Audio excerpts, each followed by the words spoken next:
আপনারা কেমন আছেন? দেখেন মিতিকে উপরে ওঠানো হয়েছে, সে হাঁটতেছে। যদি এখান থেকে পড়ে যায় গাইস, জানি না ওর কি অবস্থা হবে। অনেকটা রিস্ক নিয়ে ও এতটা উপরে উঠেছে এবং সেখানে দেখেন কিভাবে হাঁটতেছে। তো আমি চাইছিলাম যে এই জায়গাটা আপনাদেরকে দেখানোর জন্য, তো ও একটু রিস্ক নিয়ে উপরেই উঠে গেল। বলল যে আমি তো ওদের জন্য তেমন কিছু করতে পারি না, আজকে কিছু একটা করে দেখাই। তো আমি বললাম কি করে দেখাবা? তো আমাকে বললো যে আমি এর উপরে উঠবো, উঠতে চাই, হাঁটতে চাই। তো আমি বললাম এখানে উঠলে তো অনেকটা রিস্ক হয়ে যাচ্ছে, তোমার ওটার দরকার নেই।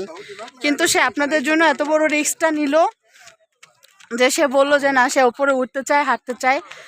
বললো যে আপনাদের জন্য এতটুকু রিস্ক সে নিতেই পারে, এই কথা বলে সে রিস্কটা নিল। তো আমিও বারণ করলাম না, কারণ আপনারা তো জানেনই যে যারা সাপোর্ট করে বা যারা করে না, যারা প্রতিনিয়ত ওর চ্যানেলটা দেখে তাদেরকে আনন্দ দেওয়ার চেষ্টা করে। তো সেক্ষেত্রে যদি ভিন্ন কিছু করতে পারে করুক, আমিও আর বাধা দিলাম না, বললাম করো। তবে এটা অনেকটা লম্বা, আমি আপনাদের একটু দেখার চেষ্টা করি। দেখেন একদম এই মাথা থেকে শুরু করে একদম ওই মাথা পর্যন্ত এতটা পথ সে অতিক্রম করে চলছে শুধু আপনাদের জন্য। এবং সেখান থেকে চিল্লায়া বলতেছে তার অনেক কষ্ট হচ্ছে, তবে কিন্তু ও নিচে আসলে তাকে আমি ভীষণভাবে বকে দিব।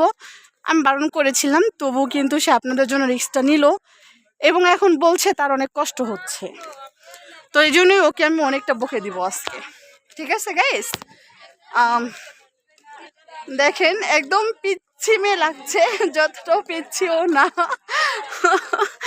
আবার ওখান থেকে আপনাদেরকে হাই দিচ্ছে, আসলে এতটাও পিচ্ছি কিন্তু না, আপনারা তো জানেন যতটা পিচ্ছি লাগছে। সে নাকি অনেক বড়। তো এখান থেকে সে এখন নামবেই, দেখা যাক সে কীভাবে এখান থেকে নামে। তবে এখান থেকে খুব সহজেই নামতে পারবে। দেখেন মাঝখানে একটা খাদ রয়েছে, একটু সাবধানে মিতেই, সাবধানে এসো। যাক, লাভ দিয়েছে সে, কিন্তু অবশেষে আসতে পেরেছে। আবার দেখেন সেই খাদ দিয়ে কিভাবে লাভ দিয়ে আসছে। বন্ধ করে দাও।